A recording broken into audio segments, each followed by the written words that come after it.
पुण्यात माकपच्या ऑफिसवर हल्ला करण्यात आलाय। नारायणपेठेतल्या कार्यालयावर दुपारी 2च्या सुमाराला हल्ला करण्यात आलाय। या हल्ल्यात ऑफिसमध्ये तोडफोड करण्यात आली आहे, तसंच उपस्थित असलेल्यांना धक्काबुक्की करण्यात आली। यावेळी शाई सदृश्य केमिकलही ऑफिसमध्ये फेकण्यात आलं। सध्या पोलीस घटनास्थळी दाखल झालेत आणि या घटनेची ते चौकशी करतायत। केरळच्या कण्णूरमध्ये काल आरएसएसच्या नेत्याची हत्या करण्यात आली। या हत्येला तुम्हीच जबाबदार असल्याचा आरोप माकपच्या ऑफिसवर हल्ला करणाऱ्या हल्लेखोरांनी केला आहे। केरळमधल्या कन्नूर शहरामध्ये आरएसएसच्या कुठल्या तरी माणसाचा खून झालेला आहे आणि तुमच्या लोकांनीच तो केला असावा असं आमचं म्हणणं आहे। असं म्हणून त्यांनी ते ऑफिसमध्ये ऑइल बिल फेकून दिलं।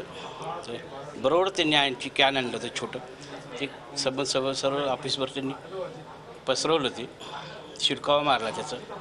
आणि नंतर त्याच्यामधले 4-5 पोरं अशी होती की जी मराठी बोलत होती आणि पुढे असलेली जी मुलं होती त्यांचे मद्रासी ॲक्सेंट असल्यामुळे ते मद्रासी असावेत असा माझा अंदाज आहे। 2:15च्या सुमारास ही CBIच्या ऑफिसमध्ये ही घटना घडलेली आहे। त्याबद्दल किरण भंडारे हे तक्रार देतच आहेत, अधिक चौकशी करत आहोत आणि गुन्हा दाखल करून आरोपींना अटक करण्याचे प्रयत्न करत आहोत। ऑफिसमध्ये आले आणि त्यांनी ऑफिसमध्ये काचा वगैरे फोडले आणि त्यांना धमकी वगैरे दिली।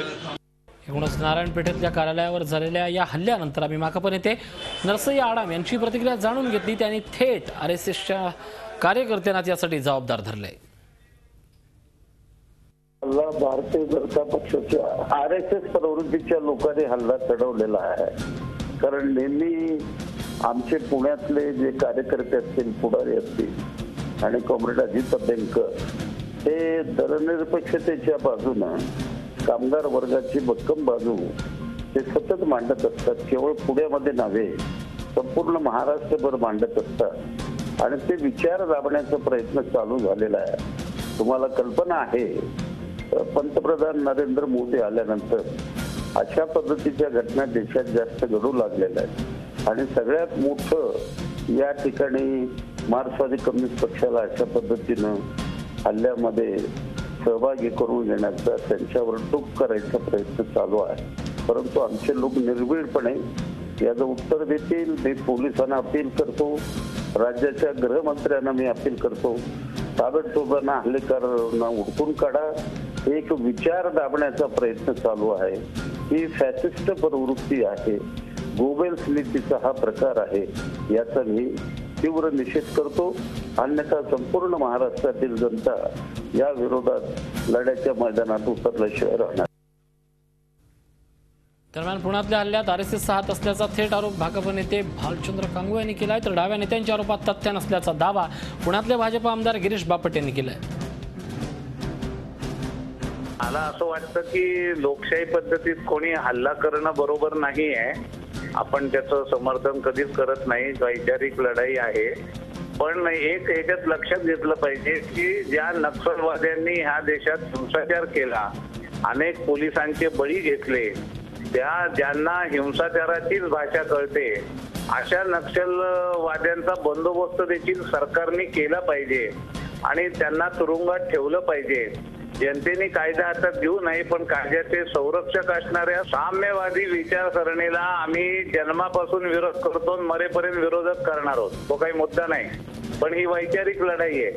त्यांचा संघर्षावर आणि हिंसेवर विश्वास आहे। ते आपण चीन पासून सगळ्या देशभर त्यांच्या कामाची पद्धती बघतो, पण आरएसएस ही देश पातळीवरची मोठी संघटना आहे।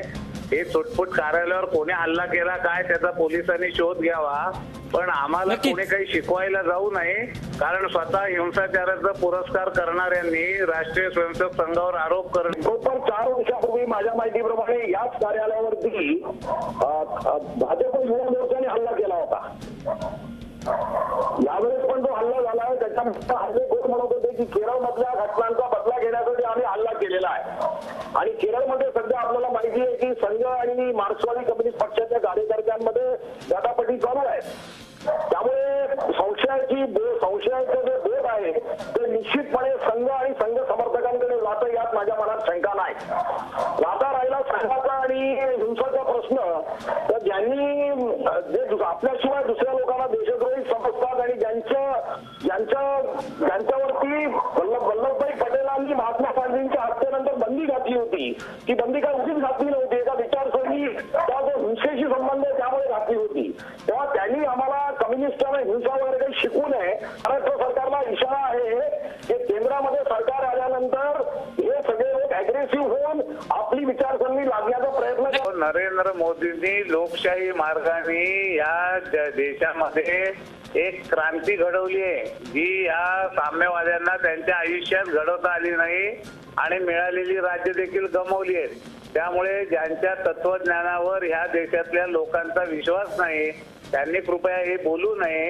हिंमत असेल तर निवडणुकीत उभे राहा, तुमची डिपॉझिट नाही, तुम्हाला उमेदवार हल्ली मिळत नाही आणि उठसूट तुम्ही संघावरती भाजपवरती ठपका ठेवता. मला असं वाटतं की आपला पराभव आहे तो आपण मान्य करा. ही सत्तेची मस्ती 100 दिवसात चढलेली आहे, त्यांनी विचार त्यांनी करायला हरकत नाही. इंडिया शायनिंगची वाट लावली होती भारतीय जनतेने, त्यांनी 2004 साली विसरता कामा नये. 1984 साली फक्त 2 खासदार घेऊन जनतेने त्याला घरात पाठवलं होतं, हे त्यांनी विसरता कामा नये. त्यांनी आम्हाला शिकवू नये, लोकशाहीच्या बद्दल तर बिलकुल शिकवू नये. हुकुमशाही भारतीय घटना ज्याला मान्य नाही म्हणून ते खंडन करत होते अनेक वर्ष. तो उद्देशच आहे, त्याच्यासाठी सत्ता पाहिजे त्यांना. आणि त्यांना असं वाटतंय की जनतेने तसं कौल दिलेला आहे, पण जनतेने तसं कौल दिलेला नाही हे लवकरच लक्षात येईल. ती भाषा पोलिसांची मुंडकी हातामध्ये घेऊन जे विचार पेरतायत त्यांची पहिली मस्ती या देशातली उतरवली पाहिजे. लोकप्रतिनिधींचं चंद्रपूर आणखीन त्या गडचिरोली जिल्ह्यात चौकामध्ये खून करतायत, शिरस्त्राण करतायत. राजीनामा द्या आणि आमच्या लाल यात्रेत सामील व्हा.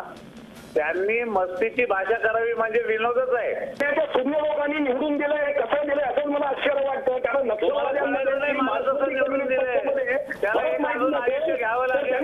राजीनामा देऊन शिक्षण घ्यावं लागलं. मला ह्या हिंमत असेल तर माझ्या इकडे निवडून येतो उभेला.